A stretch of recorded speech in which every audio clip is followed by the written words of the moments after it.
All right, I think this is working. How's it going, everybody? I am just about to kind of burn some time right now as I'm waiting for a hurricane to hit Atlanta. I've decided to continue working on Jake Parker's famous Inktober challenge.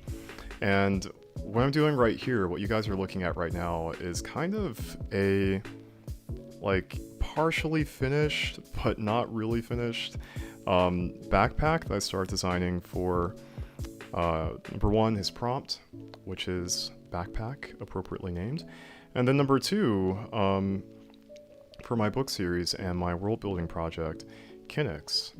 And so this is all kind of what I've been working on so far this afternoon.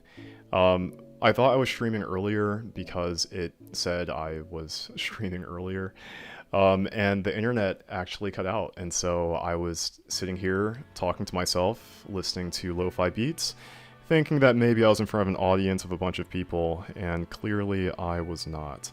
So anyway, we're going to take a deep dive into this project, this illustration work, and yeah, hopefully we're just going to have a good time and kind of, I guess, start this countdown to waiting out this storm. I'm hoping that it's not as bad as, what the reports have been, but so far it's looking like it might be a little intense. So for those of you who are out on the roads, for those of you who are not at home yet in Atlanta, Georgia, I hope that you do get back quickly and soon, because, yeah, according to what I'm looking at right here, let's just pull this up. This is Tropical Storm Helene. It's looking pretty rough so far. That's the storm. That is me. And that is Atlanta, somewhere down there. So all of that being said, I'm going to jump back into this because I've got art that I need to make before the power goes out. And it seems as though Photoshop is running a little laggy. I just want to make sure. Ooh, it's very laggy. All right, I'm going to do a thing. First, let me see what I can do with restarting something here. Technical difficulties, guys. Gotta love them. Yep. So I'm going to close this like that. Closing that down. Trying not to knock off the camera at the same time. We're going to see if that does any trick. It's still kind of laggy. Yep. Well, I'm going to restart this, save my work, and then see what can be done. Uh-oh, it looks like it might have disconnected again. I hope not. I'm gonna take a look and see what's going on here. I'm getting some messages from peers saying that, yeah, it looks like it disconnected. Wow. Or maybe it didn't disconnect. I don't know. But yeah, so I'm going to keep on pretending like it didn't disconnect and talk and draw at the same time. But not before restarting this program because this is getting super laggy. And, oh man. Devon, yeah, thanks for hopping in the chat. I don't know what to believe either. It's... I've got no idea what's going on. At one moment it's showing that it's broadcasting, the next it's kind of not. So here's to hoping that things stay stable.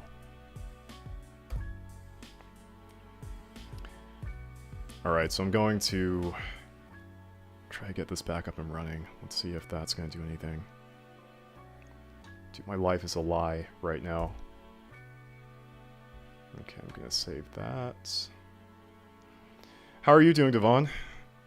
How's everything on your side?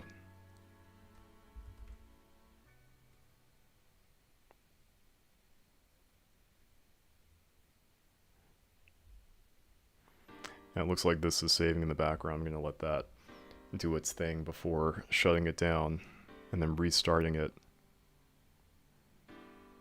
Has been, guys, I'm just gonna talk about this for a second, right? I am running a new equipment setup, and oh my god, has it been, it's been a struggle, right? So I had a laptop that I think you guys, some of you who are members of the channel, have seen. It's a really cool, like, you know, sci-fi looking dual screen laptop.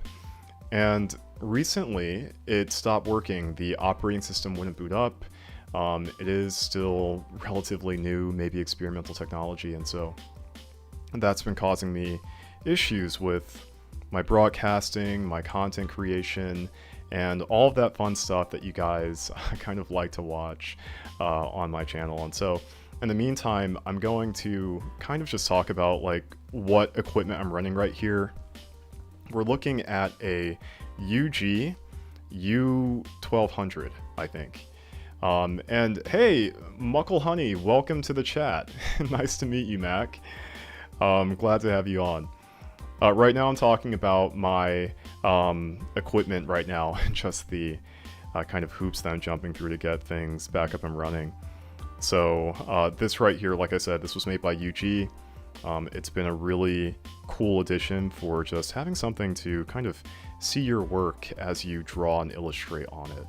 So this has done a pretty good job. As soon as Photoshop boots up, I can show you what type of damage this can do in real time. So that's for that. I'm kind of walking through the, I don't know, exhibit Pimp My Ride section of this show. What we've got in the top left corner of the screen is a real-time display of, you know, just what you're going to see me drawing, kind of in a thumbnail version. To the top right, you've got yours truly. My name is Amir. I am a professional designer and artist of over 9 years, and I run Creative Animus.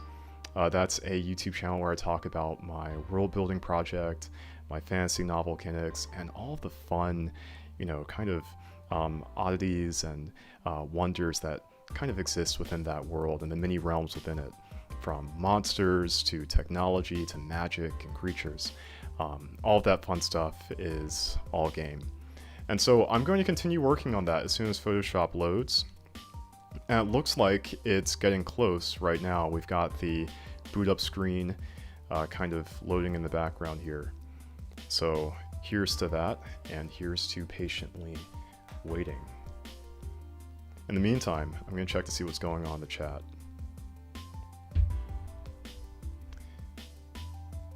Oh, yeah, I remember. Dude, Mac. Muckle Honey is Mac. Okay, so now I'm just like adding all this up.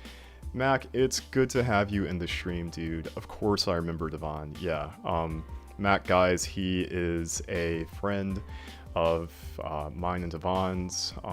You know, really cool person, hilarious individual, but nonetheless, like, super happy to have him on the stream. I think it was the hat that threw me off in your thumbnail. I saw like this really, you know, kind of heroic cowboy hat that you were wearing, and I was like, okay, this guy is clearly a Hollywood celebrity of some sort. But happy to have you here. And I'm happy to have Photoshop, I think, doing its thing down here. I think. I'm not going to breathe too hard. I'm not going to sneeze. Because if I do, I'm worried that's going to break whatever is happening here. So let's see. Okay. So far, so good. That's the file I need to open. We're going to click on that. I'm hoping that picked up that click. I've been drawing for like an hour prior to this stream actually beginning, and so it's just been one thing after the other just to make sure that things are working properly. So I clicked it, and ooh, we're getting a spinner. Okay, it's reading the Photoshop format. Oh. Okay, it's slowly materializing. It's kind of creeping into the display here. All right. Still got that loading spinner. I'm actually very anxious right now. Oh, I need new technology. I need my laptop like back and up and running again. I'm gonna see if that's okay. That's registering the mouse click pretty well. And we're gonna see if this does the same thing for everything else, which by God, I certainly hope it does. I'm gonna like keep this pretty simple. I'm gonna do a light test. I'm gonna select that, and I'm using my mouse off camera. Oh, it's a bugging, guys. It's not liking that too much. I'm gonna see something. Okay, so that's not bad. That's good. I think we might be in business. Final test. Ooh, guys, we're in business. All right, so back to the bag. So for those of you who are just hopping into the stream, I am going to take a second and just talk about what it is that I'm working on, why, and kind of where I left off from last time. So on the last stream that I was airing, I had a few people jump in, and you guys got to watch me make a bag for Jake Parker's Inktober challenge. And not only was it for his challenge, it was also for my work with Creative Animus, so that I've got content to kind of just describe and showcase within the fantasy realm of my book. And so this bag is one that's got some pretty neat features on it, right? So it doesn't really look like your average bag, right? We've got some kind of wing-looking features up here, and we've also got one second. Guys, I'm having some network difficulties. I don't know if it's because of the storm or because of something else. But I'm going to continue that thought. Hopefully this is still airing somewhere. But yeah, so like I was saying, this is kind of a, we've got some wing-leg structures here. This will enable some thrusting to take place when it comes to just like propulsion systems that extend from here. It's ultimately meant to try to help you get from one place to another much quicker when you're carrying heavy loads. The same thing goes for these over here. These are your primary thrusters, and these are your secondary. And the cool thing about it is that this actually folds up kind of like a beetle elytra. And so these wings will come down and close and kind of protect this bag, and then they'll open where necessary too. And that just gives you like, a wide variety of additional features to access as a traveler if you're going through the jungles or, caves or cliff tops. That's a really nice kind of transportation addition. Kayfabe, John, welcome, man. Good to have you on the stream, dude. Yeah, we are actually just kind of, I'm reviewing what we were talking about last time for my last stream. Kind of just all the content around what this bag is, why I'm drawing it. And ultimately, this is for Inktober of 2024. It's a drawing challenge to where artists like myself around the world, etc., we're supposed to draw every day, one drawing a day, throughout the month of October. And so clearly, if you guys take a look at your calendars, it's not quite October. I'm cheating. I'm getting a head start.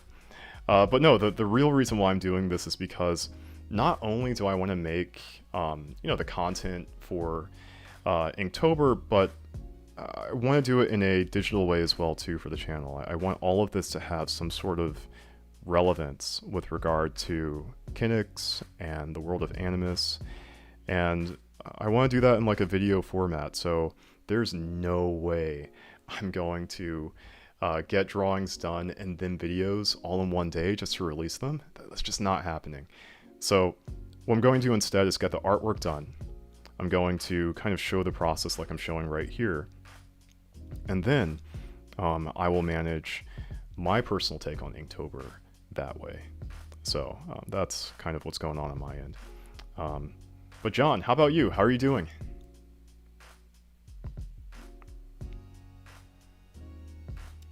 And right now what I'm doing, guys, is I'm trying to find something that's a nice kind of color tone for this knife I'm going to start to illustrate right here. And I kind of pictured this providing some contrast with the rest of the bag. So seeing as we mostly have like red cues and orange cues and kind of like this hot color palette, I want something that's going to be a little bit cooler. And so I'm thinking about kind of maybe like a burnt green looking color. I want to have like a bit of a tactical feeling to it. So we're going to see if that does the job. And so what I'm doing also with my layers is that I am kind of just tactfully placing content on regions where, the colors come through, they overlap where necessary, or they go underneath other ones where necessary too. And in this case, I'm going to overlap a few things onto the white space and make sure that the contours and the kind of outlines are still on top of the kind of, not white space or positive space. And so the other thing that I'm about to do is that, I'm just kind of like slapping on the colors right now, but if I'm following the contours carefully and erasing like so, then I can still get this to look pretty, just professionally done with regard to how closely things are being kept in their parameters inside the shapes that are cut out. So enough about this for 1 second. I'm going to take a look at the chat to see what I've been missing.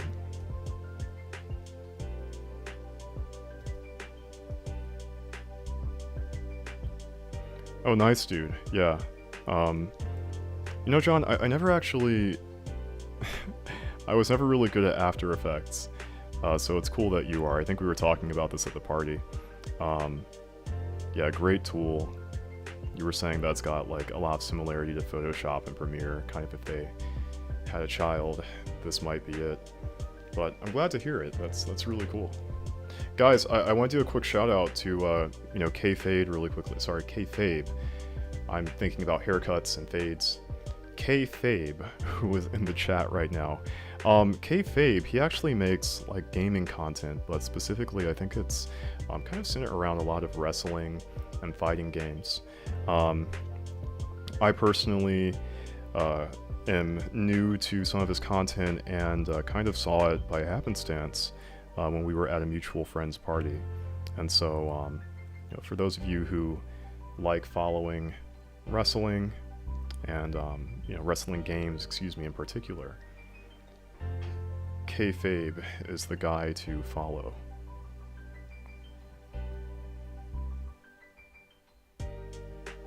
Alright, so yeah, that's looking pretty good. And now I want to go back. Yep. So, do you guys see that? There's a bit of a gradation going on. Right here, down to here. And it's going from darker to lighter, and the reason why is because we just have some colors underneath of this that are kind of overlapping on top of each other. Specifically, we've got that red and that green that are kind of creating that, stark contrast right there. And so to eliminate that, what I'm doing is I'm just erasing in the red layer and, just kind of carving out that space to where we're not getting that, like, heavy contrast like we were before.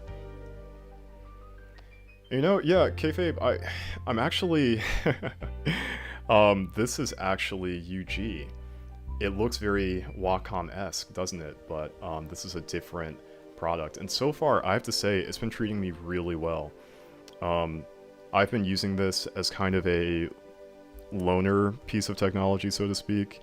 My laptop, I mentioned it before, but it's got like its own drawing screen on it, but that guy is out of commission. It needs to be taken into a shop. So in the meantime, I'm using this, and yeah, it's been pretty good. It's responsive. It's got like some nice, real estate for where your pin can go. And I've got no complaints. I would definitely recommend this.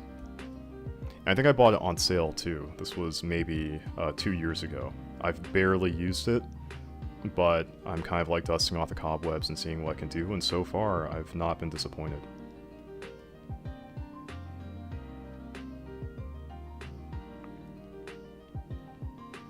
And guys, I'm gonna talk about something that just kind of popped up a second ago. I turned off that layer with the orange on it and turned it back on, and I realized that I've got the I've got this color attached to it as well, and that is a problem. The reason why is because in my process I like to have everything isolated to where if I need to individually kind of get under the hood and make changes, I can focus on one area specifically without getting other areas involved too. And so because this is all on one layer, it makes my job just a little bit more challenging should,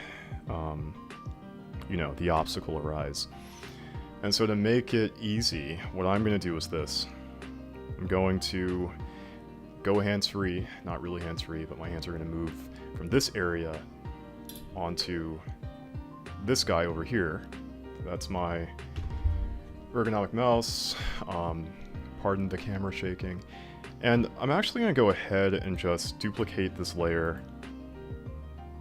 And in duplicating it, I'm going to isolate the other layers that I don't need within it, or more specifically the colors that I don't need within this layer. So essentially what it's going to do is kind of segregate these respectively, which is great. So I'm using the lasso tool. I'm just kind of trying to capture these, as you can see, and grabbing that. So check this out, right? I've got these guys selected. I'm going to delete them. I'm going to go back and select the opposite of what was inside of that bounding box. I'm going to delete that too on the separate layer. And so what that does is create two distinct sections where I can now freely edit my colors the way I want to. Okay, Fabe, thanks for the compliment, man. I am glad that you think so. We are kind of just in like the middle of this process. There's a lot more fun to be had. So if you like the process that you see right now, then I hope it gets better the more this stream progresses. And so what I'm doing currently is just trying to find where the kind of darker red layer is right now in this. I should probably name it to make my life a lot easier. That's not it. That is it. And so I'm just going to call this interior or bag interior. And now I'm going to start erasing. And I think I just kind of want to like call attention to this. This is the pin that comes with it. I'm not sure if I can like get like a good focus on the camera. Probably not. But if I turn the light on, ooh, there we go. And so what you're going to see on the back is, maybe we can get this in focus. It doesn't really matter. This guy actually serves as an eraser. And so what I'm going to start to do is erase with this too, just to see how that holds up. And so far, guys, I'm going to be honest, that's pretty clean. I should definitely be sponsored by UG. UG, if you're listening to me right now, please sponsor my video. It would mean the world to me. Just do it. Just don't even ask any questions. Just know that you're going to get the biggest profit out of this if you decide to. Yeah, that's not bad. So there's still a few regions that can be cleaned up, like probably, yeah, that one right there. And guys, I'm going to take a second and talk about like what is actually in this bag. So say for instance, if you are a traveler within the world of Animus, as I've mentioned, you know, you may potentially have many obstacles that you'll bump into between monsters, spirits, different creatures, or even just, you know, environmental hazards like a cliffside or who knows what else. And so having the right tools and equipment to protect you on that journey, that's a must. And so I'm just gonna kind of like start going down the bucket list here of, you know, like what we're looking at. I'll start with this kind of fruit-looking, gourd-looking thing first. So this here is a potion. To be perfectly honest, I'm not sure what type of potion that is. I'm still kind of debating it. But whenever you need to restore your health, potions come in handy. And there are some potions that are a little bit different. Instead of restoring health, they restore things like magic points or stamina. And those are called elixirs.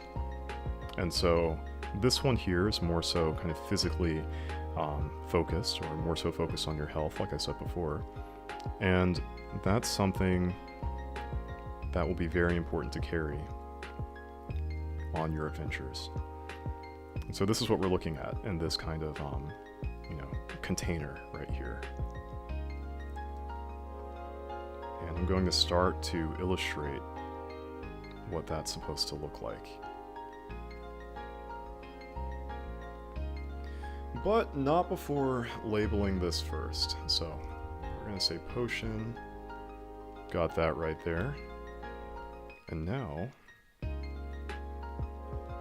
let's see what happens when we start adding color to it. And I think that for this container, you know, I want it to be more of a kind of like really dark teal, I'm thinking. If we go like this, bring it down like that, and see what we can make of that. Ooh, that's really dark. Too dark.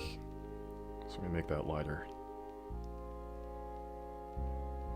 And I want the saturation for this to be just a little bit less saturated, so that's why the dial is moving a little bit more into that spectrum that you saw. Of like, not gray, but, you know, it's got color on it still.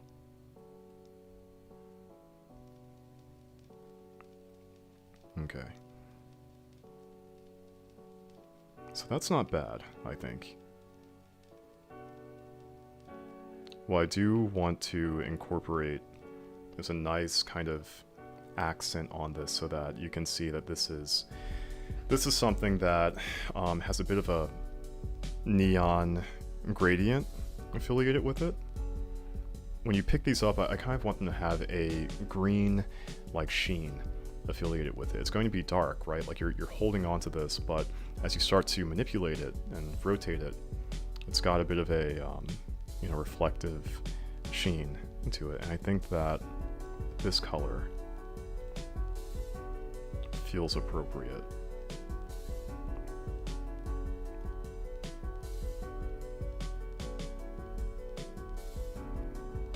Yeah.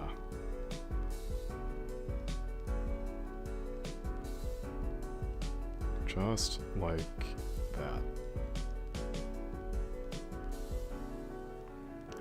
Yep, that's moving in the right direction, I'm thinking. And so, the other thing I was trying to say earlier is that these particular items come in various shapes and sizes. And this one here is somewhat large. So whenever I do kind of return to making a more detailed depiction of, you know, how these work and what they do, I'll consider the size in that kind of evaluation, because the larger they are, generally the more health they'll restore, or the more magic points or things of that nature. And this one is it's a pretty hefty one. For one person, anyway. Alright, so I'm going to group these into one spot. I'm going to call that potion.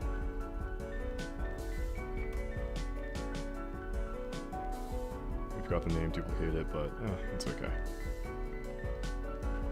Guys, one thing that you should keep in mind whenever, if ever, you're doing illustration work is, yeah, always try to keep your layers organized. Like, not like how I'm doing it. I'm kind of being a wild man right now. Living on the risky side. But yeah, that's looking pretty good.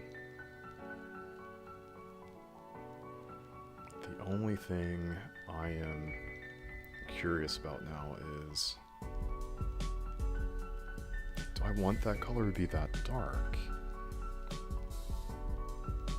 I like the blue, the bluish green, but I'm gonna keep on going. I'm gonna see where this goes.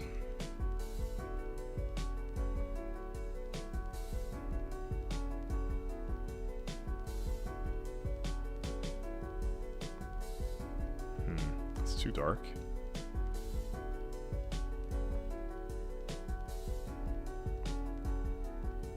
Let's see. I think this hue might be getting... Okay, alright, this is going somewhere. Let's try lighter. And...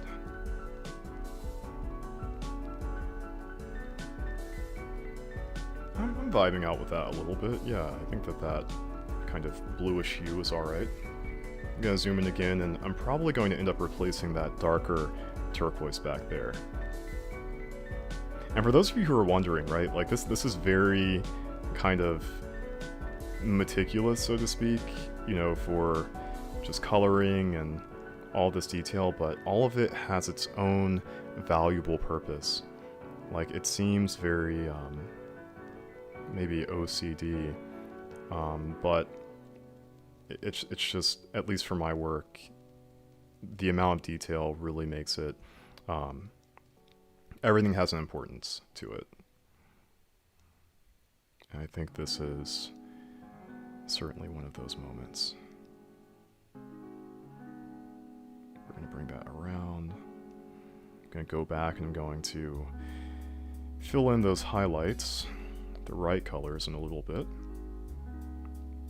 And for now, we're going to go back and just erase. Same thing for this.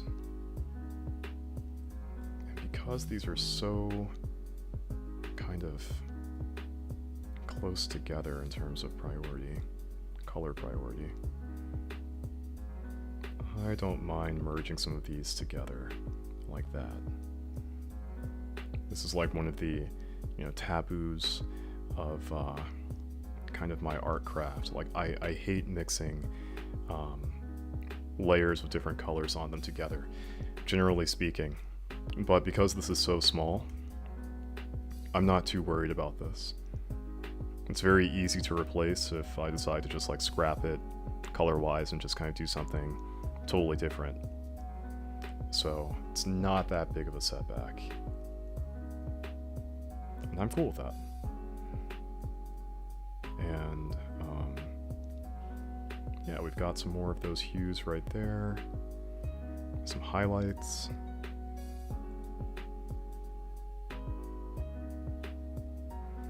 And if we zoom out, it's looking like a potion to me. But I might want to do something else with how I'm structuring, you know, the light on this. And so it might take an approach to where we have, yeah, I'm just rambling right now, but to where we have the highlights actually following the contour a little bit more distinctly, like this. And what I'll likely do is just kind of, you know, add those onto it on top of the outlines, but I'll do that later, not right now. And so, because this is almost done, to finish this off, what I'm going to do is take the color of the leaf right here, this leaf is used for healing. It's a herb, more specifically, that's used for kind of potions in particular. And I'm going to replicate that color right here as well too. Like I said, I'm not sure what type of potion I'll call this just yet, but seeing as it's got several of these within it, several of those herbs, you can expect that to have some pretty powerful healing effects. So that's done. Next, I'm going to start working on some of the other things that we have in this bag. So let me zoom into something. This right here, that, my friends, is a bestiary, or bestiary, as I like to call it. And so what this does is, I mean, you know, some of you guys already know, but this will give travelers information about various forms of wildlife, creatures and critters that live in the area. And why is this important? Well, you want to kind of know who or what is friend or foe as you're traveling, and like I said, you know, the caves, the ruins, oceanside palaces that have been abandoned, whatever it is, when you're trying to get to your destination. And you know, in this world, you can always access information wirelessly using your communicator and things of that nature. But when you're going into these very deep, remote forests or jungles or ruins, deserts, etc., sometimes you don't get a signal. As a matter of fact, most times you won't. And so that's why it's important to meet the locals, negotiate with them when it comes to, you know, buying their products sometimes, bartering, and yeah, making sure that you are equipped when you're going into these foreign environments. And why not equip yourself with one of the most powerful tools, that being knowledge. And that's exactly what these types of books will do for you, more specifically on the kind of zoological and botanical realms of the world. So yeah. And I feel like this kind of mustard yellow color is okay, but I'm gonna zoom out just to see how that looks, because maybe something else would be better, but I don't know, guys. If you're thinking about something that's really standing out to you for that, feel free to drop a comment. I might keep it like this, or I might see how a green looks too.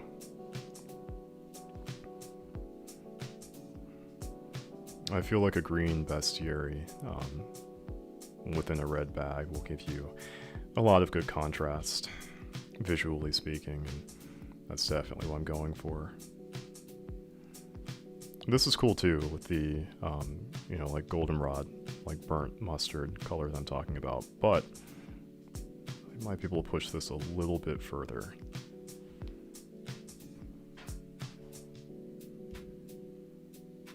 Maybe. I think for now I'll just keep it like this, and we'll kind of build on it like so.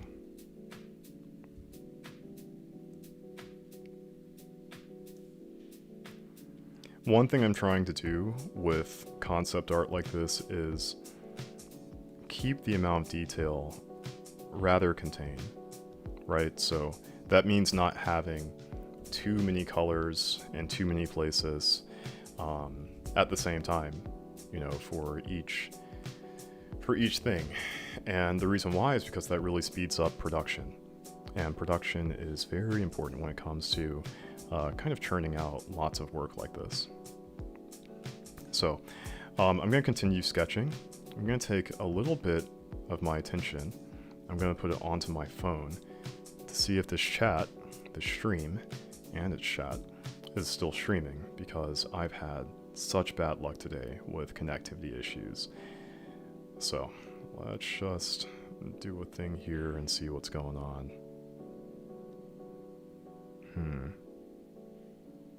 I think I'm still live. About to open this up. Yeah, it looks like I'm alive on YouTube. So I'm gonna keep this going. Guys, the amount of paranoia that goes into talking, you know, by yourself the way how I'm doing right now, and I say by myself, I'm actually talking to you guys, right? But not being able to know if the stream is still on because of a tropical storm coming in, or if the stream has cut out, it's psychological warfare at its finest.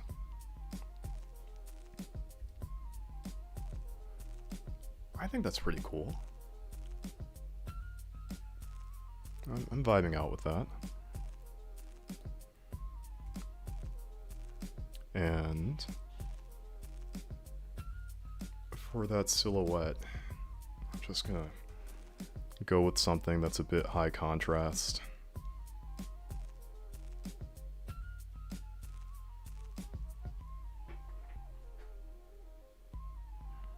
Yeah, I think that this can maybe get it done.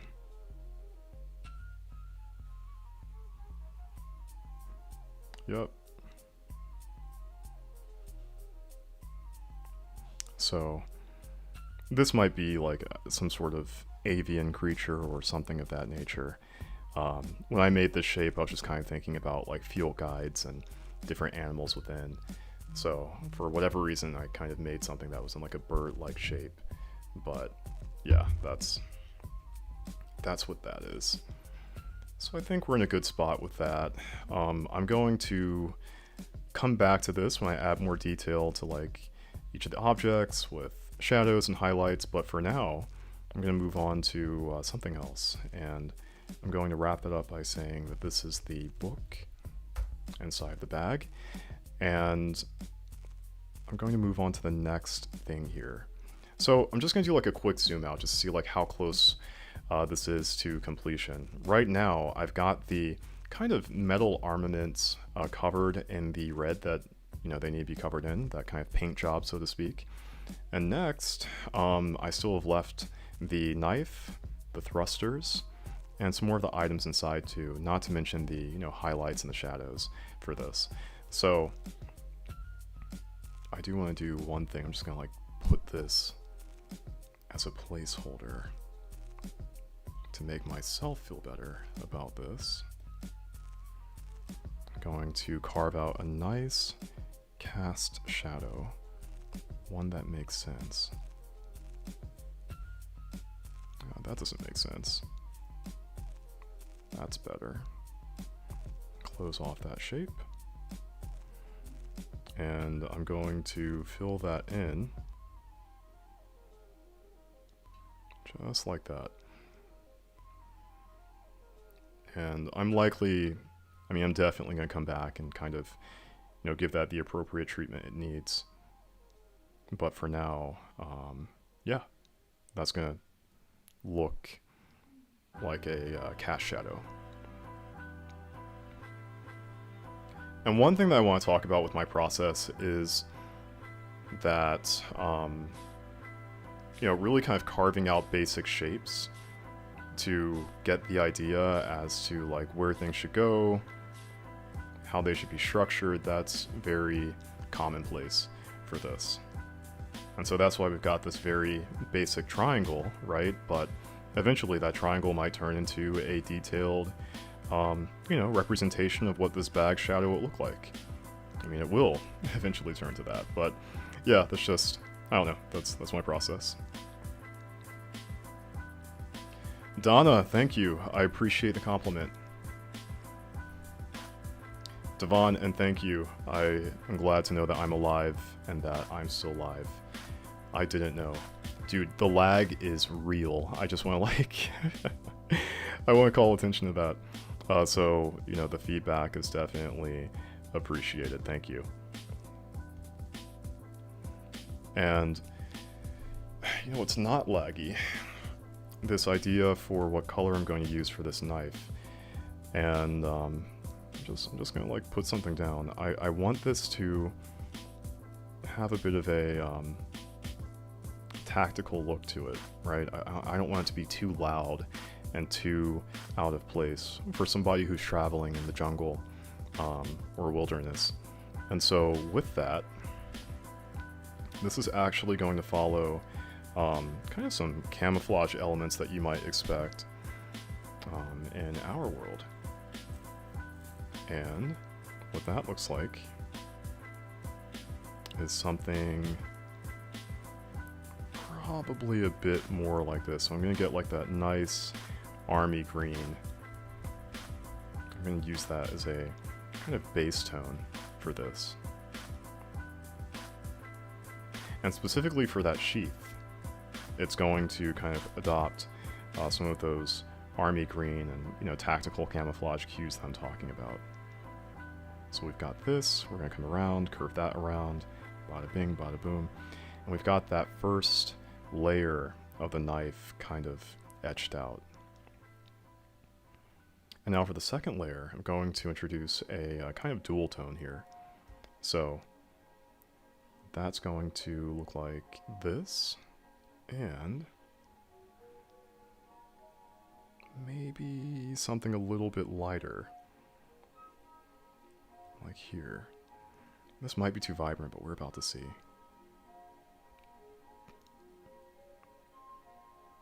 I don't think that's bad.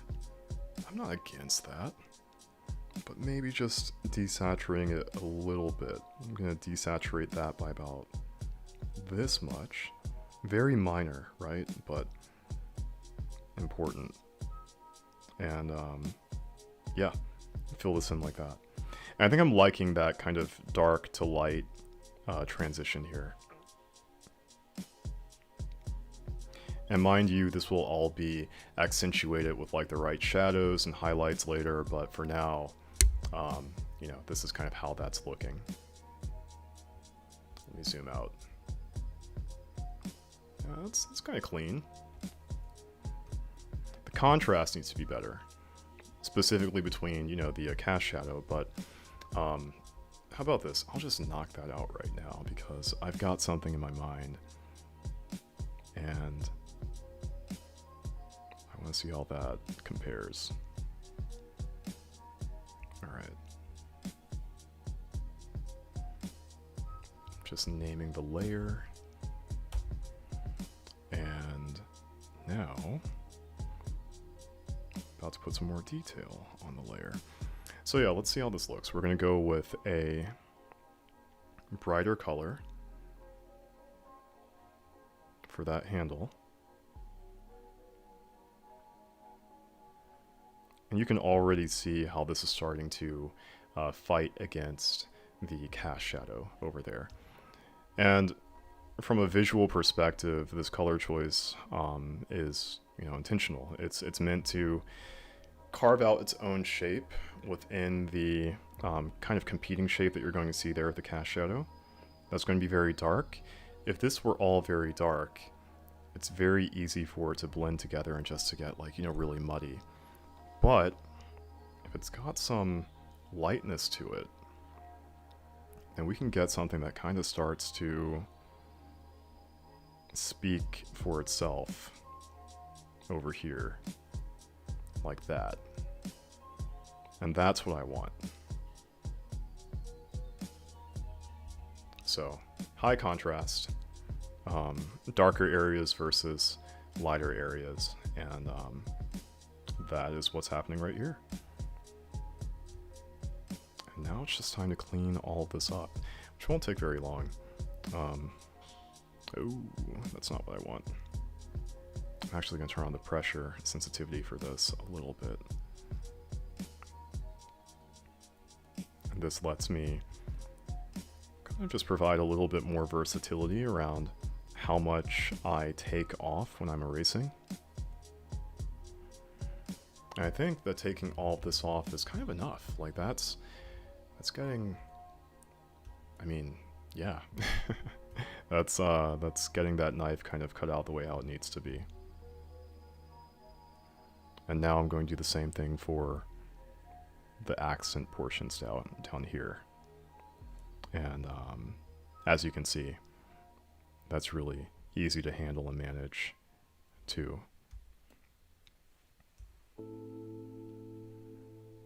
But I also kind of want to throw some shadows on this as well. And here's what this is going to look like. I'm going to keep the color value as a very simple color tone. I'm just going to keep it as, 0, 0, 0, 0, 0, I think. That's just hexadecimal for black. I think I might have said it like 5 times instead of 6, but I want this to be done so that when it comes to reproducing, just like production, as I've mentioned before, it's still very easy to reproduce. So black at 25% opacity, that's what I'm shooting for this. And once I erase, you can kind of start to see what that does. So check this out.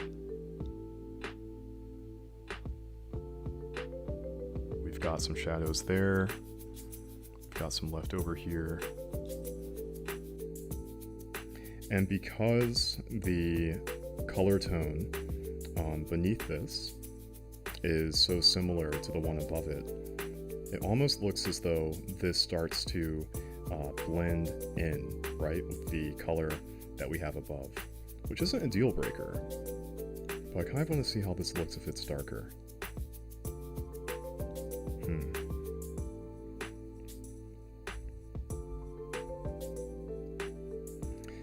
I think, while I like that, it might just be a little bit too much for what I'm looking for, because this region here for the knife and the sheath, that's going to be exposed in the light. And so therefore, the cast shadow that's being generated here, it's not going to be as dark. So I'm going to keep it like that, but I'm going to come back and use some other, shadow elements, darker shadow elements in other areas. So I'm going to check the chat and see what else is going on. Let's see. Donna, that's a great question. Donna's asking, sorry, maybe you guys can see your comment, but what do I think of this year's list? Donna, I don't know. When I first read it, I felt kind of, I felt a little bummed out. I felt like it was a little too focused on one subject versus some of the others, and I was actually talking about this in my last stream. I felt like it was very travel focused. And because of that, right, because of, artists like us, say for instance, maybe I'll speak for myself, but I felt like I couldn't kind of articulate a lot of like my world into something that's so travel centric, just like if it were very, I don't know, like just one theme oriented. But I think that what this is doing, this year's list, is it's providing me an opportunity to kind of like step outside of, I guess, like the norm, so to speak. And I'm trying to really challenge myself in terms of how can I fit my fantasy world into something that's very, like mono-theme oriented, or just one theme oriented. I'm not sure if any of that makes sense, but that's kind of the challenge that I'm taking from all of this. How about you? How do you feel about this year's list? As a matter of fact, I'm curious to know, like, do you make any artwork yourself? And what I'm doing now is I'm kind of clearing out some of these metallic parts with the wings, with the areas that are still kind of covered up by the red over here. And I do want to make sure that this color is getting every region, like spreading into every contour that it needs to. And so that's why I'm using the smudge tool, just to kind of make that do exactly what I mentioned. And something else that I'm still personally getting used to as a digital artist using Photoshop for digital paint is how the brushes, when you kind of make your strokes on one layer, if you go back and do something else on it again, it will double the stroke, and so therefore it will get darker. And it's kind of like, emulating real life painting, which is really cool, but it's kind of throwing me off a little bit with my process. I'm used to doing things in Sketchbook Pro and kind of using like a flat, solid brush that doesn't really, like pile on top of itself. So that's something I'm going to try to work with one day when I get like my skills a little bit more leveled up, so to speak. All right, let me zoom out.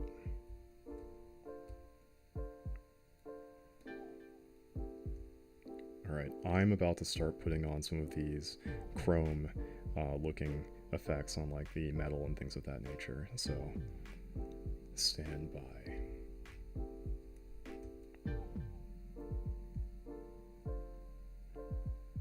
Yeah, I'm thinking that maybe, yep, I'm thinking a gray, a nice kind of grayish effect should be kind of cool for this, so let's see.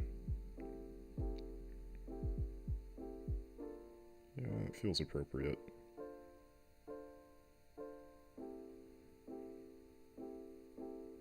And right now, the main focus is just to put the color on. Can always go back and clean this up. The other thing too is that, these are all kind of getting put on in like a flat sort of application, as in like each of these colors will have other things layered on top of them.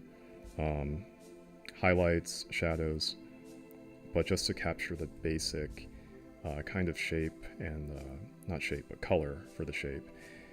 I'm sticking with one primary color for most of these. Some of these will have like a gradation, but for the majority of it, it will have one primary.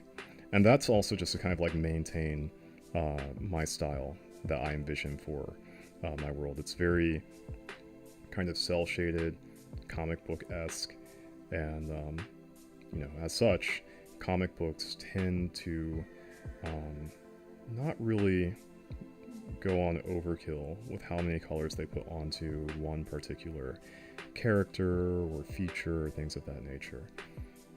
So there's kind of that skillful application of kind of balancing both, and that's what's going on here. And a little bit goes a long way. So I'm going to show you guys something in a second.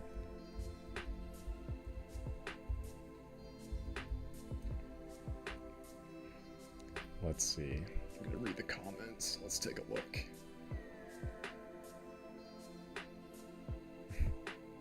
Donna, no, thanks for that. I really appreciate it.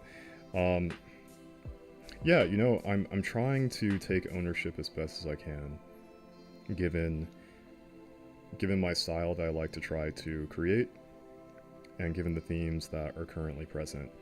And I think that's, I don't know, I mean, I feel like as an artist, that's kind of the beauty of Inktober in a couple of ways too. Like, even though, I kind of had my thoughts and, just, I don't know, ideas about like how things could have been diversified potentially. I think that in a way, there's a beauty in the kind of, like single theme choice for this year's Inktober too. So I'm hoping that I can introduce something that is different, but at the same time relatable. And I'm looking forward to see what other artists do with this theme as well. So, and guys, I was talking about showing something, with this. This is what I was talking about, right? So this whole notion of a little bit goes a long way. What I'm trying to do here is use highlights and shadows to simulate three-dimensionality and depth. And you can kind of see it, right? Like, this is using a single color to kind of capture the texture and the concept here of, like chrome, metal, etc. And all I'm doing is I'm just adding on like, a simple highlight and then what will soon be a shadow where necessary to really show the three-dimensionality of it.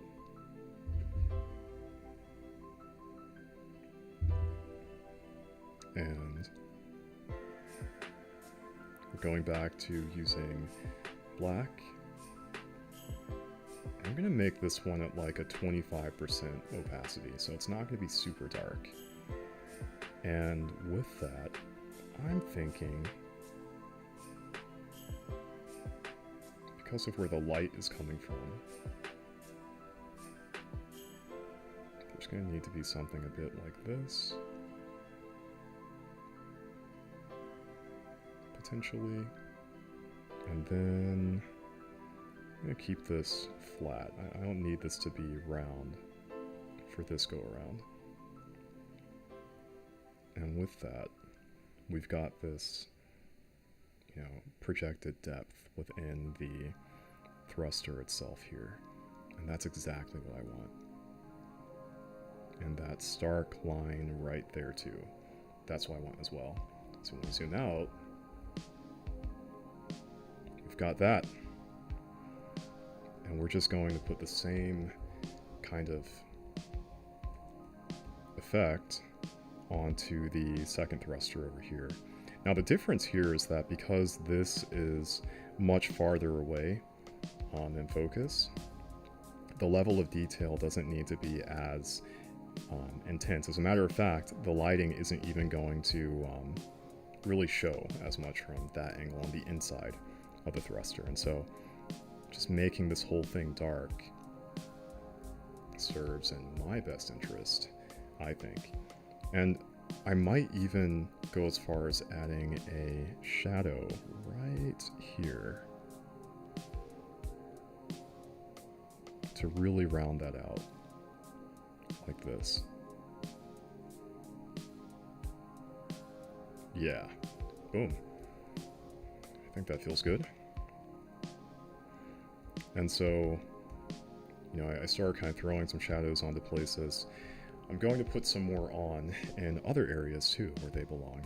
For instance, we've got a lot of space on the bag over here. Ooh, but that should be darker. So I'm going to use a 50% opacity instead. And that's what I've got this layer here for shadows too. I'm going to kind of just put that on right there and see how that looks. And that's giving me the depth that I want. And what I can do is probably come back around here, clean that out. And because this is still in the 25% layer for this other you know, thing I was drawing on for these shadows, I'm going to put this on the area where the light isn't shining. So it's still giving a shadow, but it's not something that's super loud. It's very subtle, but it's enough to still imply that depth, that necessary depth to really show that this is a crevice that, you know, kind of goes into the bag. Hey Sam, Hoshamadi, glad to have you onto the stream. And thanks, I appreciate the compliment. Guys, I'm just going to give a quick shout out to Hesam. Hesam is a phenomenal designer. He and I worked together back at Porsche, and he has given me the honor of entering this stream to kind of check out to see what type of crazy things I'm up to drawing right now. So, yeah. Hesam, what I'm drawing right now is a bag. Specifically a bag that's going to be used in the Inktober 2024 challenge. And this is something that is, I'm not sure if you're familiar with it, but basically artists are kind of challenged to participate in this over the course of October, to where every day you are drawing something off of a prompt to fit that prompt. This was something that was created by Jake Parker back in 2016 or 2017. Don't quote me on that. And yeah, I'm participating this year with the work that I've been doing for my world building project. Just trying to find a way to kind of blend these two universes together.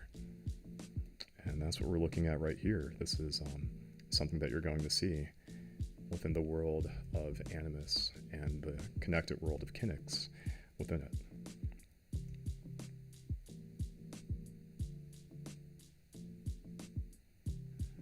And I'm going to come back and hit that with a darker shadow. I think we can see how that looks. It's not bad. And so you guys might be wondering, if the light source is coming from here somewhere, then how accurate is that shadow? And maybe you guys aren't wondering that at all. But something that I try to keep in the front of my mind with my art is that the art is not meant to be 100% just kind of accurate when it comes to being grounded in reality. It's important. You do want to make sure that there are things that are grounded in a sense of reality when it comes to presenting this, but what I try to consider is, how am I communicating my visuals to my viewers? Am I doing it in a way to where they quickly recognize the language that it is them speaking, or in other words, what it is them trying to illustrate?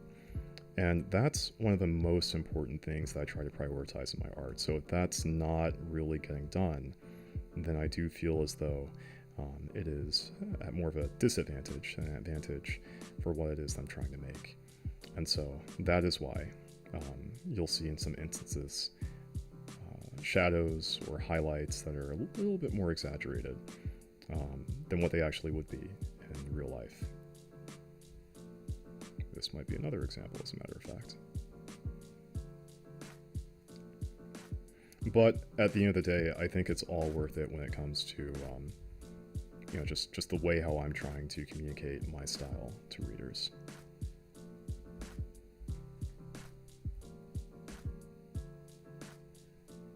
I do think that that could probably be treated a little bit better. It doesn't need to be as intense. I think that that's a more appropriate shadow for that book. And since I am on the topic of working on things inside the bag again, I think that I'm going to go back and try to work on some of these other areas that haven't been touched, like this quilt and this lantern inside the bag. It just feels a little too naked. It needs to have a little bit more, just covering put on it. And I'm looking for, oh, there we go. That's the interior. Great. So yeah, I've got that layer found. I'm kind of carving out some of those extra spaces that are currently being filled with the red.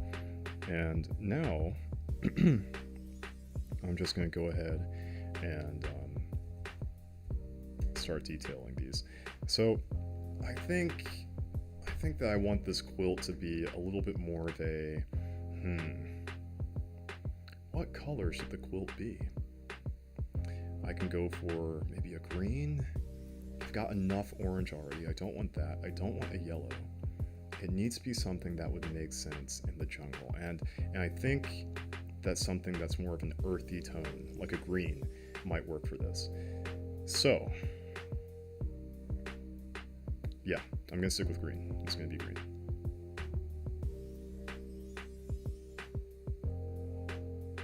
And if I don't like it, then I'm just a fickle artist. No, if I don't like it, I'll change it. But so far, I don't think that's bad. It's I think that's got some potential. I think. Yeah, it's doing something. I come in, get those contours. And you'll notice that the green is actually overlapping some of the other areas of the bag, like the gray that we just saw. That's used to reinforce the console structurally. And I'm going to go back and probably, alter that color a little bit. I don't know if I want the gray to be that light, but I'm getting ahead of myself. I'll come back and look at that in a little bit. For now, I think that green is pretty chill. Like, that looks like a nice, earthy addition to what it is that I'm going for. I'm pretty content with that. Let's zoom out for a second. Yeah, that's coming along. I do want to add some more shadows to this, and that's an easy fix. I'm thinking that again, we're gonna go with a 25%, like a light shadow, not anything too heavy. Should be enough to just convey that this has depth. As you can see, boom, that does. Yep, and I'll hit that over here with the same thing, just a little bit of shadow. Yeah, and that's appropriate. So, cleanup time. We're gonna go back, as you would expect. Bada bing, bada boom. We've got that cleaned up in a nice, happy space. Just like that.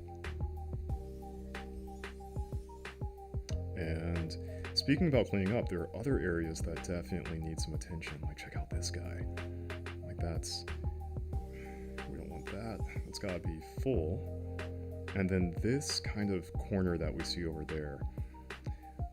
Now, one of my techniques with my art is to make sure that when creating lines and contours that they're not too, how can I say, that they're not blending in flush sometimes with other ones if they belong to a different shape or a different contour completely, because then it looks like a potential just mistake, or like maybe it was forgotten about. So what I'm doing here is I'm actually intentionally going against the grain by creating that one edge right there instead of just having it just follow straight through like that dotted line would suggest.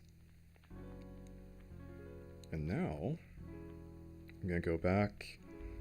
I'm gonna kind of clean up this contour a little bit too. Like, I'm gonna get that kind of organized like so. And I think I'm okay letting this kind of stretch over a little bit. That's cool. What else? Got these guys over here. All these are just like fine details. I'll come back and take care of that later. But what I really want to do,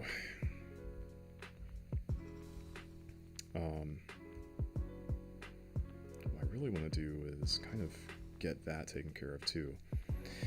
And Donna, yeah, let me see, I'm reading your comments. Some advice for get better in drawing that work for you.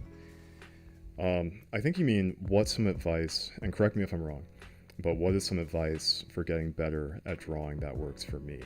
That's what I think you were talking about. And that's a very good question. I'm going to tell you a story. I went to, I've been drawing since I was a kid, since I was like 4, actually. And I eventually went to art schools. I went to an art middle school, and then I went to an art high school. And one of the things that we were not allowed to do in this art high school was we were not allowed to draw comics, like, at all. Any anime, any manga, none of it was allowed. If you did it, like, people were gonna I can't remember, but you would get in trouble. Like, if you submitted an assignment like that, you were liable for big time punishment. Don't know what it was. But the reason why I'm talking about that is to say that clearly today I am drawing manga, and that wasn't without first learning how to really kind of capture, like objects, places, environments, in reality, with techniques that are meant to represent things that exist in reality. So what I'm really trying to say is that I think some advice that I would give that works really well for me is to try to find things in front of you, try to find things around you, and to look at them with a careful and artistic type of eye, and then try to emulate their form in drawing, try to draw them. And the reason why this is important is because that language, that foundational language of understanding how something feels, how something operates or functions, translates into any and everything outside of just photorealism. It translates into what I'm doing right here today. And so that would be the advice that I would give, just from a very high level, generalized perspective. So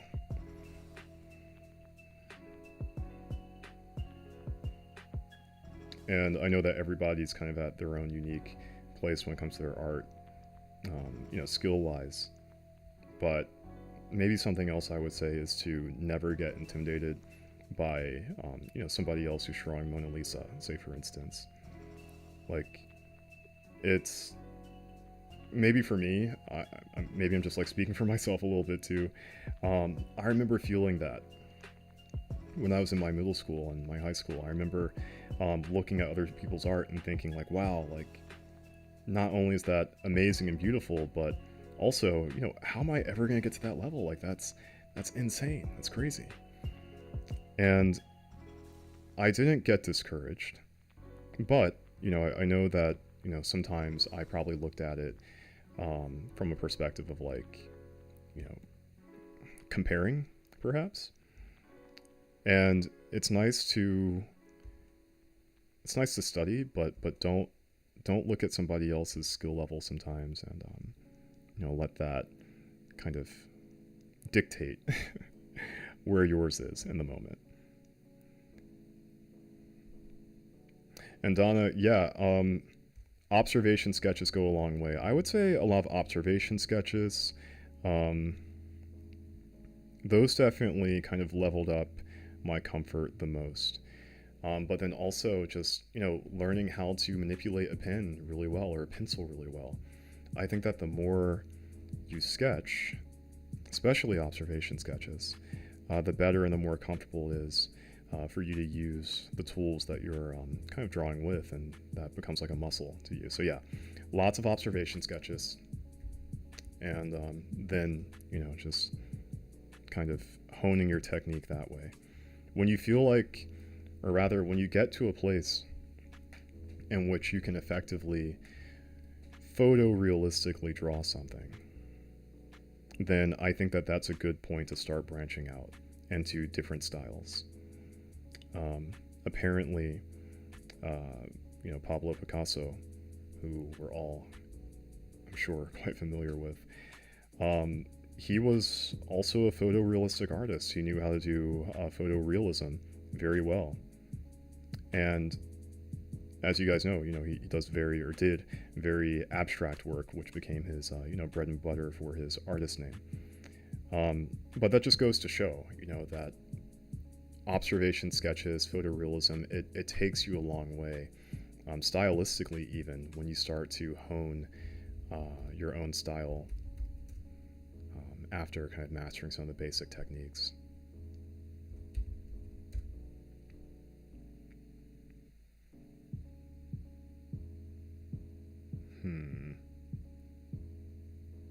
What color do I want this glass to be? I'm thinking that's pretty good. Like a nice gray, bluish hue. I think right there is okay. So yeah, we're gonna throw that on. Bada bing, bada boom.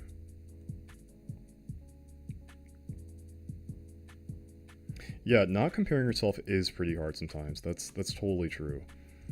I think it's, in a way, like perhaps a natural thing that we all do to a certain extent. I think the key is learning not to lose yourself in it, right? It's very easy to try to start to compare, and then to kind of get lost in, like where you want to be versus where you're at, and kind of like that space in between. And there are certain ways to handle it, right? Like, you never want to be in that space and to then think to yourself like, oh, like I'm not good enough. Like I'm concerned about not being as good as this person, so therefore I'm not going to be good enough. You never want to look at it like that. You want to look at it perhaps from the perspective of, here's where I'm at, and here's where I want to be. It's not where I'm at right now, but this other guy or girl who's making this thing, she does it in a really interesting way. How does she do it? Like, I think that when you ask questions and when you start to kind of dig around to see, like, what is this person's technique? What makes it so special? Why? That's kind of an interesting spot to be. where I think a lot of good things can potentially come out of that.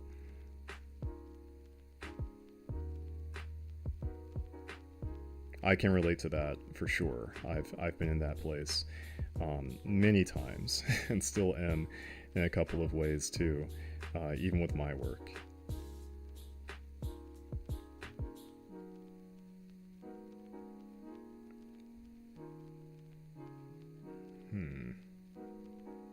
This is getting to a spot where it's looking all right.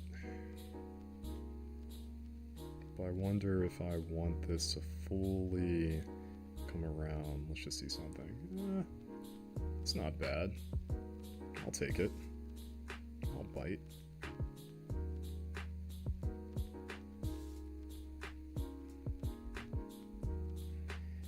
Kayfabe, welcome back. And cool, man, yeah, just feel free to kind of kick back and relax. Hopefully I'll have something useful to say. But yeah, glad to hear it.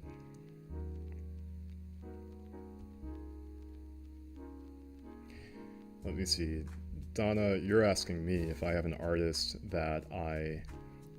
do you have an artist... Don't you like? Okay, I think you're asking if I have an artist that I don't like. Or you're asking me if I have an artist that I do like. But I'm going to answer both, either way. You know, I don't...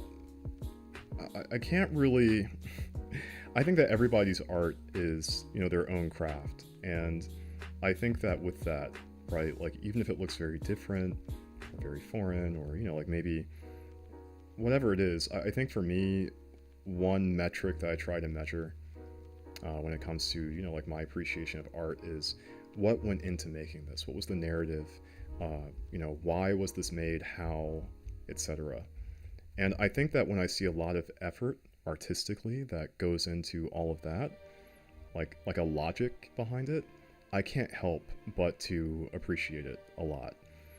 And yeah, Kayfabe, you know, like, this is a great segue to into your question. Let me see. I draw inspiration from a lot of styles. I think that, yeah, Donna, thank you for the correction too. Now I understand. I think that for both of your questions, you know, I can give some pretty good answers. So, Donna, for yours, yeah, you know, Da Vinci, actually, I'm gonna give two answers here. From a traditional artist perspective, from that photorealistic perspective that I was talking about, Da Vinci was my role model, and I truly mean that when it comes to his work. And that's because he was truly, you know, a Renaissance man. He was able to capture visuals in a way that never before had been captured during his time. And not only that, but he did it in a way that was very mechanically sound as well. And, you know, as an artist who has a background, I say as an artist, but really I should say as a creative, who has a background in design and engineering and, you know, just understanding, wanting to understand how things work. Da Vinci was very impressive, and that kind of helped me with, like, some of the frameworks of my craft.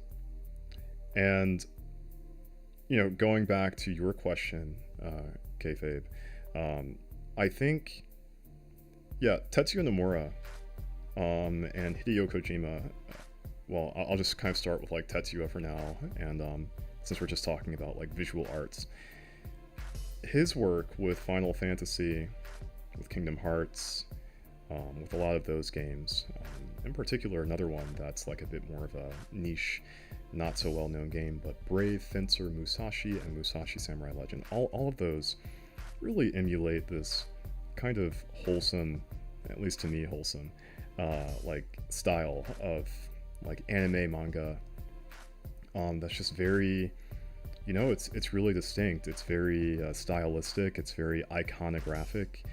And I think it was that notion of something that was iconographic that really kind of turned me on to, you know, like, his work. But not only that, you know, Takashi Iizuka, he is the artist, kind of the art director, I guess you can say, behind Sonic's redesign back in the 2000s, or sorry, the late 90s in like the Adventure series. And I grew up on things like Sonic the Hedgehog, you know, like playing Sega Genesis, etc.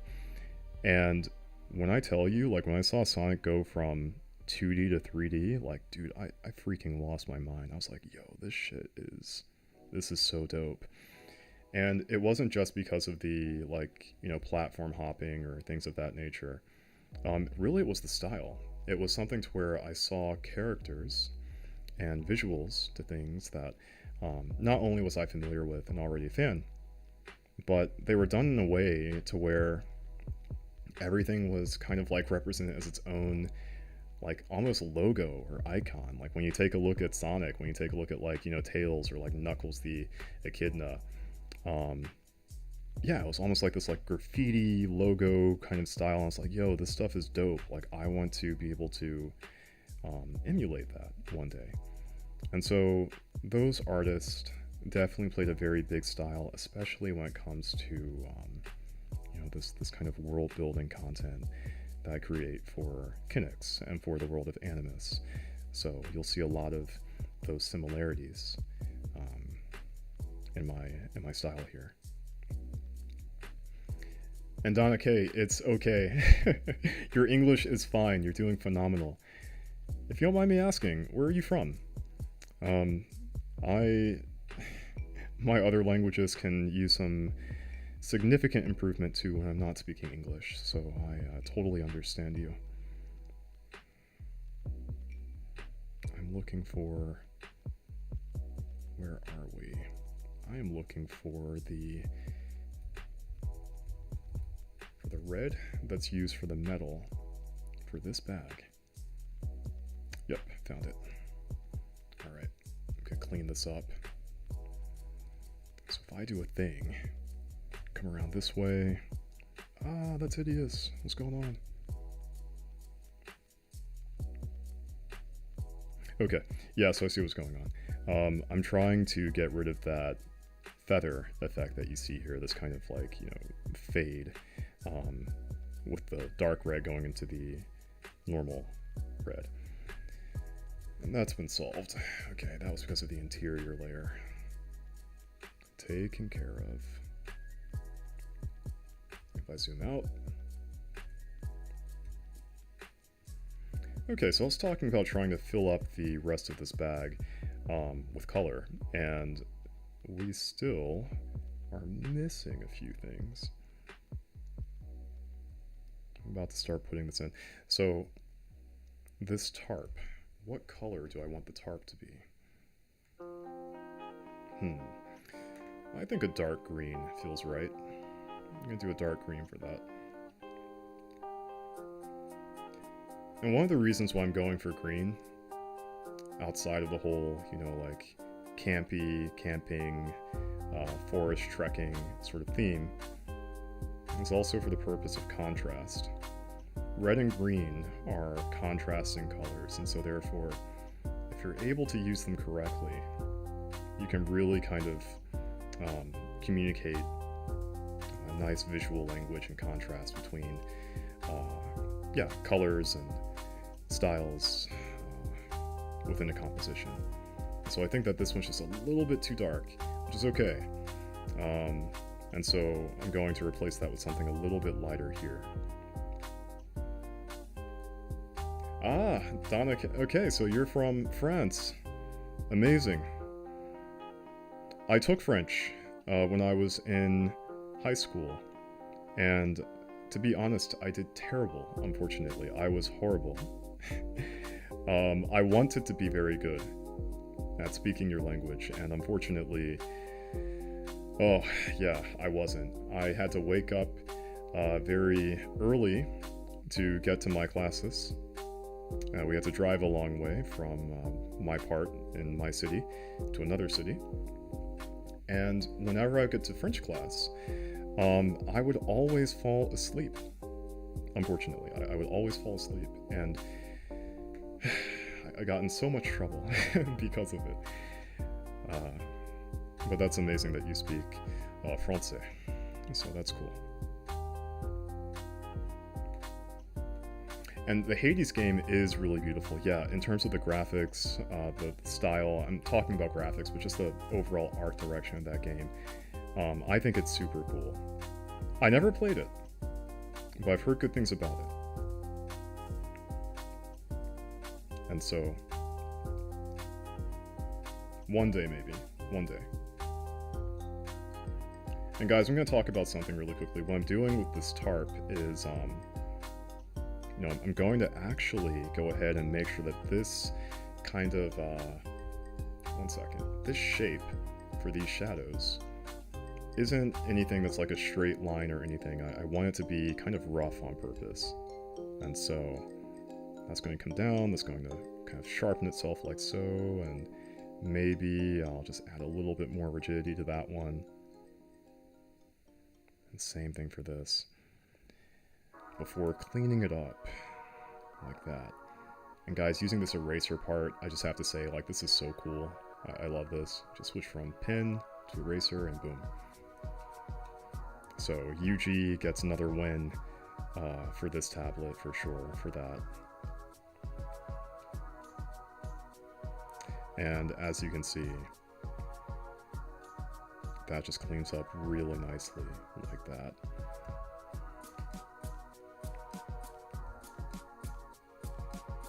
And now I'm going to go back and clean up the contours. You can see some of the green just protruding out of the sketch marks like that. That's all cool. We can just go back and kind of clean it up and make that problem disappear. And now we have ourselves a tarp. Just like that. And to be perfectly honest, I don't know if you guys have noticed, but I definitely have. The tarp, yeah, I kind of like installed it, so to speak, backwards. This should actually unfold out the other way, but we're gonna pretend like that's not even a thing. Like this guy is fine. It's fine. It's fine.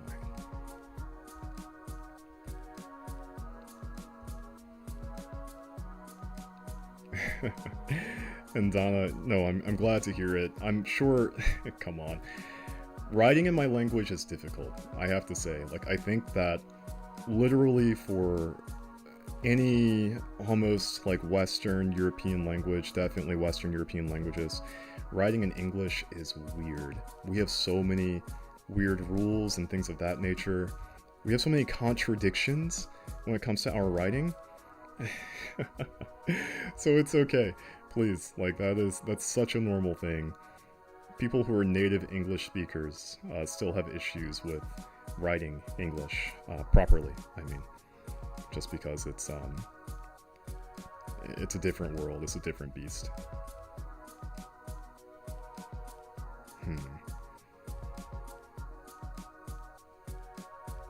Alright, so check this out.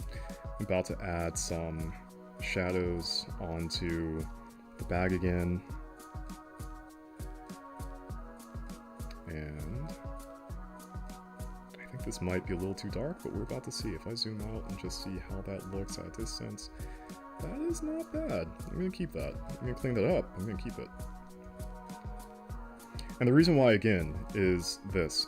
So even though this shadow, in my opinion, is probably a little bit too dark, a little bit too intense for you know, the type of light source that's actually going to cast on it, that's still okay, because this is effectively getting the job done of communicating the language that there is you know, darkness, there is shadow within this bag, and it's not doing it in a way to where it's overly like stepping too far off its bounds, I would say. It's still believable. A little exaggerated, but no one's gonna know. I mean, maybe you'll know, but yeah, I don't think it's an issue. So I'm just cleaning that up, clearing that out. And something else important too, this same shadow is going to have a debut once again once I start putting it on the contours of this bottle. I'm cleaning it out right now just to kind of help myself better track where this information is. But for now, yeah, like it's just going to kind of do its thing before going back on like this. Bada bing. Bada boom. And we're just going to like, yeah, get that back on there too this way. And do it one more time that way. That's not bad. All right, let me get back and get this music going again. All right, sweet. We're back in business. Okay. Donna K, I'm glad that you think it is. You know, line art took a lot of practice for me. I'm still not, you know, exactly where I want to be with it, but I'm glad that you think it's cool.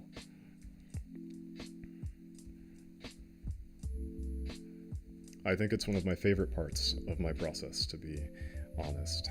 Just getting the line art done is, to me, it's like when you're making a comic book or you're doing the concept art for something. It's the concept that is really one of the most important things to me with my work. When I'm able to communicate the concept and get that down, that's when I'm probably most proud of what I've made. So thank you.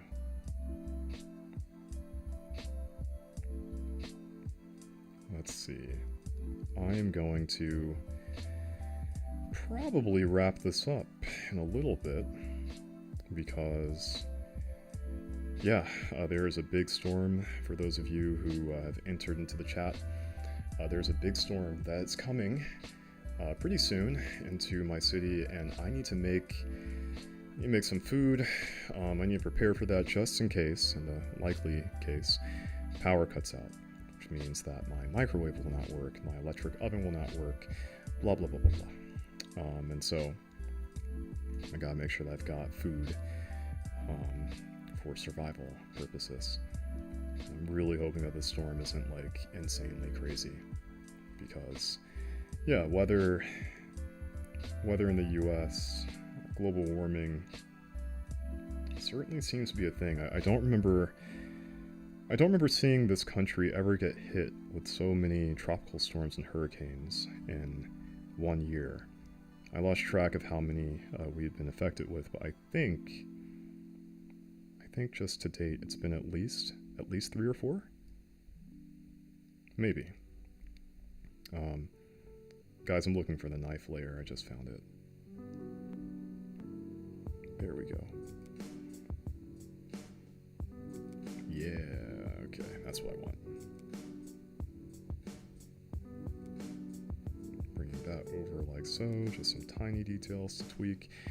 And, okay, what else do I need to do? All of this. So, these bars are going to be... those can be chrome. Yeah, we can make those chrome. So it's going to be the same color as the thrusters.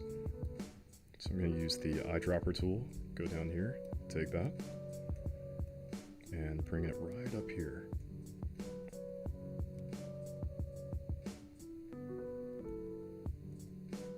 I'm just going to call this wing chrome.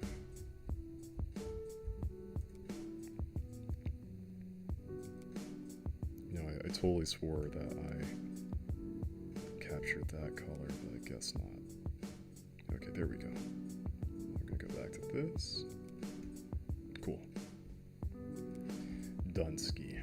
And start filling that in.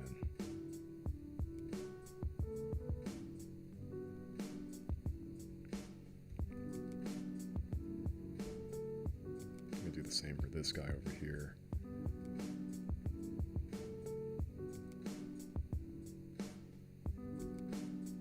Okay. And same for these regions here too. That's going to be important. because those are not just a pale white, those are going to be a nice chrome finish as well too.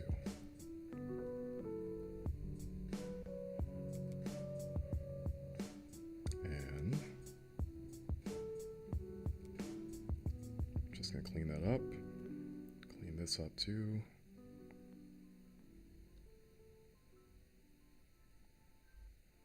Yep, that's coming along pretty well.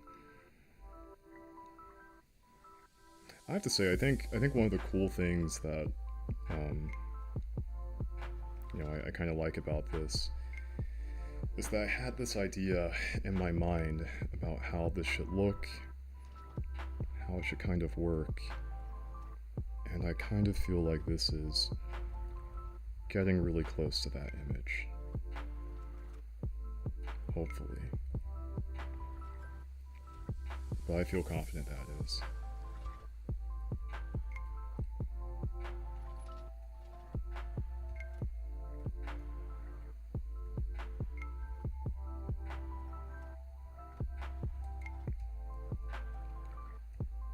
These are also going to be chrome too. Drop this in. Fill that in just like that.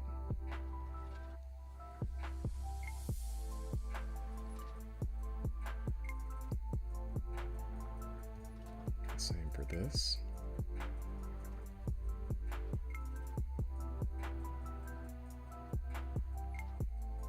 Yeah, that's getting close.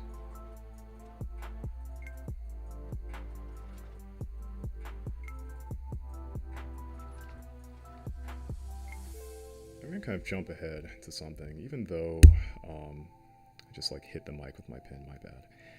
Even though this is just kind of black and white so far, sorry, not black and white, but the background is kind of white.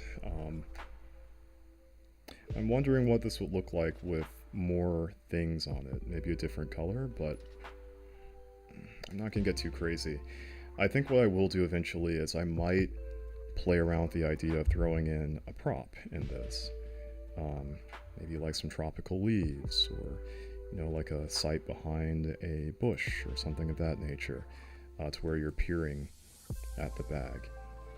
And before I do any of that, what I'm going to do first is, let's see, I'm going to group these together like that, and then I'm going to duplicate this one more time. Let's see, hide it. Merge this. That's not what I want. Alright, that's going to be tricky. I'm just going to do it the way I was going to originally. Delete that. Delete this. Delete that. And so in doing what I just did, I've got the... Sorry about the shaky camera. I've got the real estate kind of clear to where you're not seeing the you know, upload of the kind of drawing paper that was on before. I'm gonna take a moment and look at the chat again.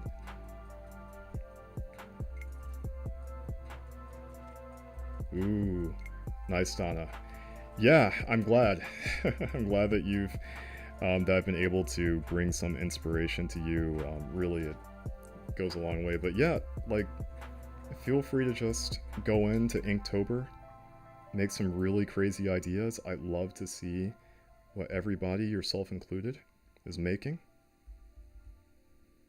Because I feel like with this Inktober, you know, really, there's just a lot of opportunity for creativity. I think that everybody, or maybe many artists, are kind of looking at the prompts with, you know, the same kind of concern of, oh, this doesn't seem as creative as it typically does. Why are we doing prompts like this instead of like something else?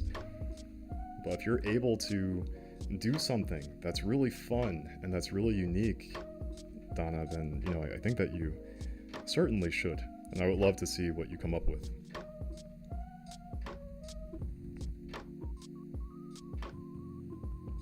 Just gonna get rid of some of these leftover sketch marks. things of that nature there. Let's see, and we've got another bag. We've got a bag right over here that needs some love. I think what I'll do is I'll probably just make that... I want a different color, actually. I'm going to make that bag green. Why is it going to be green? I don't really know, but it's not going to be leather.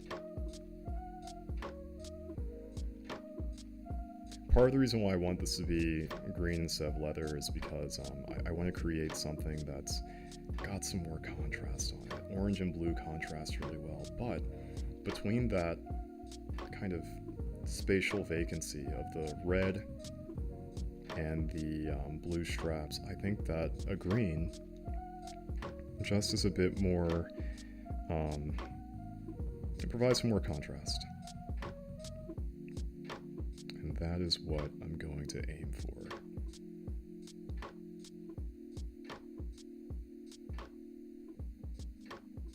Just like that.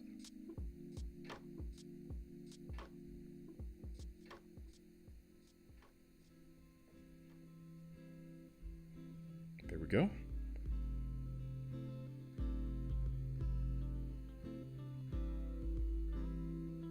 Bring this down, get some erasing done.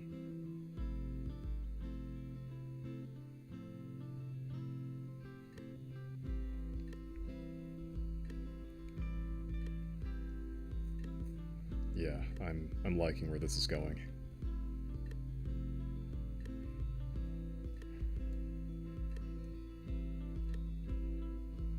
And so something else that I'm going to do with just this bag, this concept, this idea, is I am going to end up finding some sort of video to probably put this into. Maybe even just like a process video for you know, the lore of what type of technology is used in the world of Animus, why, you know, bags like this or why there are pieces of technology like this have a use case and what that use case is, while also talking about the relationship that this has with Inktober. I think that'll be something that I'll explore later. Okay, so these are highlights. Gotta name that what it is. I'm gonna go back and try to capture some more of those where they need to be captured. Yes.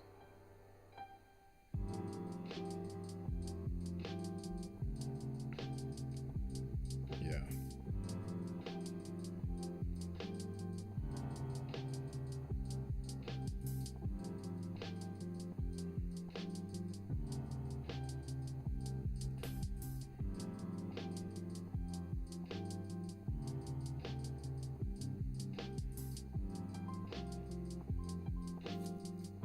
And I think that this part is probably one of my favorites when it comes to just like adding you know, the contrast onto these things, the highlights, those details, and that's really what starts to give this life.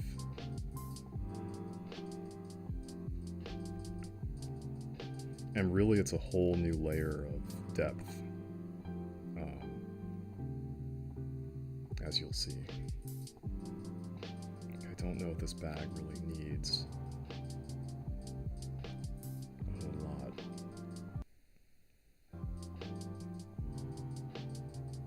I think a little bit will go a long way.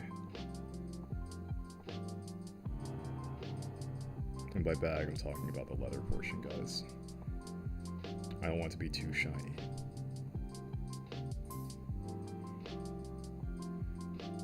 Let's see, what else? I've got these wings, as I like to call them.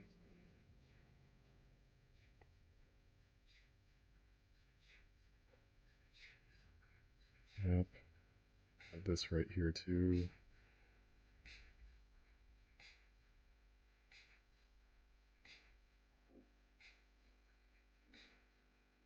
Yeah.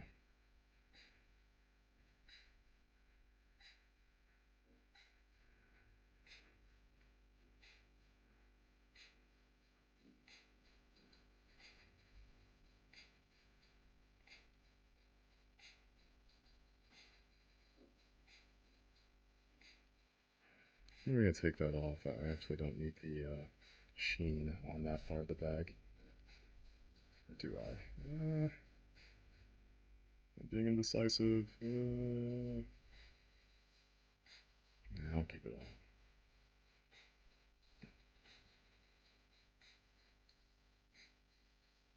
Definitely right there. I think, guys, I think for today's stream, it's just about enough to wrap this up. Alright, I'm gonna call this a night. Guys, for everybody who's tuned in, I just want to say thanks again. This is not totally finished. I'm just gonna throw on one more thing before I officially say you at least do some justice with this last wing over here.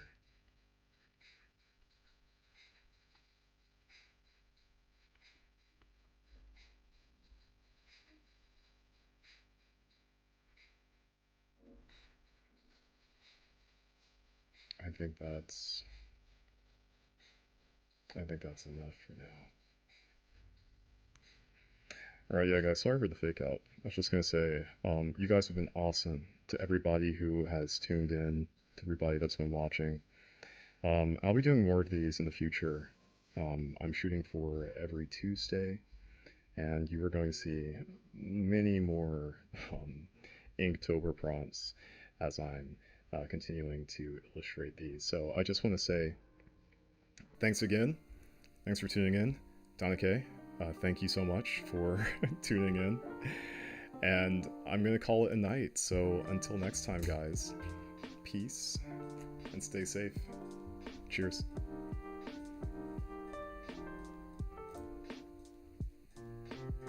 As soon as I figure out how to... There we go. Cheers, guys.